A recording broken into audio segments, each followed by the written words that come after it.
بسم اللہ الرحمن الرحیم۔ السلام علیکم۔ JHTV میں خوش آمدید۔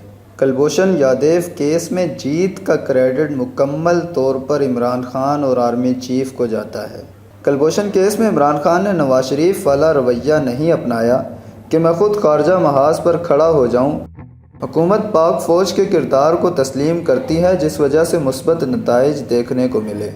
مزید ڈیٹیلز میں جانے سے پہلے اگر ابھی تک آپ نے ہمارے چینل کو سبسکرائب نہیں کیا تو برائے مہربانی ہمارے چینل کو سبسکرائب کر لیں اور بیل کا آئیکن لازمی پریس کریں تاکہ نئی آنے والی ویڈیوز آپ تک پہنچتی رہیں۔ ناظرین، پاکستان کو خارجہ پالیسی پر جو بھی کامیابیاں حاصل ہوئی ہیں اس کا سہرا عمران خان اور آرمی چیف کو جاتا ہے۔ عمران خان نے نواز شریف کی طرح یہ نہیں کہا کہ میں خارجہ محاذ پر خود اٹھتا ہوں۔ پہلے یہ کہا جاتا ہے کہ فوج ہمیشہ سے خارجہ پالیسی اور سیکیورٹی کے معاملات چلا رہی ہے۔ عمران خان کے امریکہ کے دورے کی بھی سنجیدگی سے تیاریاں کی جا رہی ہیں۔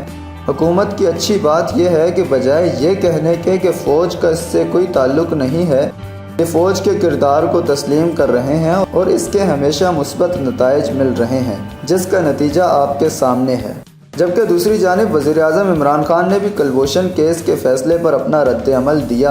ٹویٹر پر اپنے پیغام میں وزیر اعظم عمران خان کا کہنا تھا کہ کلبھوشن کو رہا نہ کرنے اور بھارت کے حوالے نہ کرنے کا فیصلہ سراہتا ہوں۔ کلبھوشن پاکستانی عوام کے خلاف جرائم کا مرتکب ہے۔ پاکستان کو قانون کے مطابق مزید کارروائی کرنی چاہیے۔ واضح رہے کہ گزشتہ روز عالمی عدالت انصاف میں کلبھوشن کیس کا فیصلہ سنایا گیا تھا۔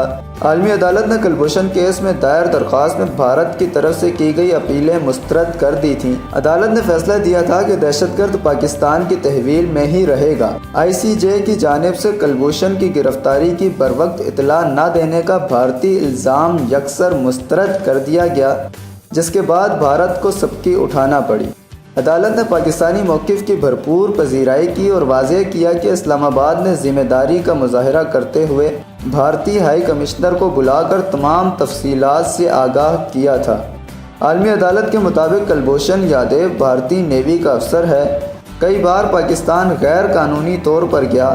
فیصلے میں کہا گیا ہے کہ کلبھوشن کو رہا نہیں کیا جا سکتا، جو کہ مکمل طور پر پاکستانی موقف کی تائید ہے۔ عدالتی فیصلے میں یہ کہا گیا کہ قونصلر رسائی کے فیصلے پر پاکستان نظر ثانی کرے۔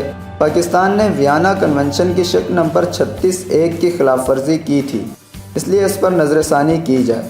ناظرین، یہ جو بھی فیصلہ ICJ کی عدالت کی طرف سے دیا گیا اس میں 90% پاکستان کے موقف کی تائید ہوئی ہے، جو کہ بھارت کے منہ پر ایک زوردار تماچا ہے اور بھارت کی پاکستان کے مختلف شہروں خصوصاً بلوچستان میں دہشت گردی کی کارروائیوں کا ثبوت ہے۔ ہماری پاک فوج اور سول گڈ گورننس کی وجہ سے بھارت کی ایک سازش تو ناکام ہو گئی۔ ہم امید کرتے ہیں کہ آنے والے وقتوں میں بھی یہ سلسلہ جاری رہے گا اور پاکستان کی گورنمنٹ اور فوج مل کر اسی طریقے سے بھارت کو بے نقاب کرتے رہیں گے۔ اگر آپ کو ویڈیو اچھی لگی ہو تو ویڈیو کو لائک کریں، دوستوں کے ساتھ شیئر کریں اور مزید ویڈیوز کے لیے ہمارے چینل کو سبسکرائب کر لیں اور بیل کا آئیکن پر لازمی پریس کریں تاکہ مزید ویڈیوز آپ تک پہنچتی رہیں۔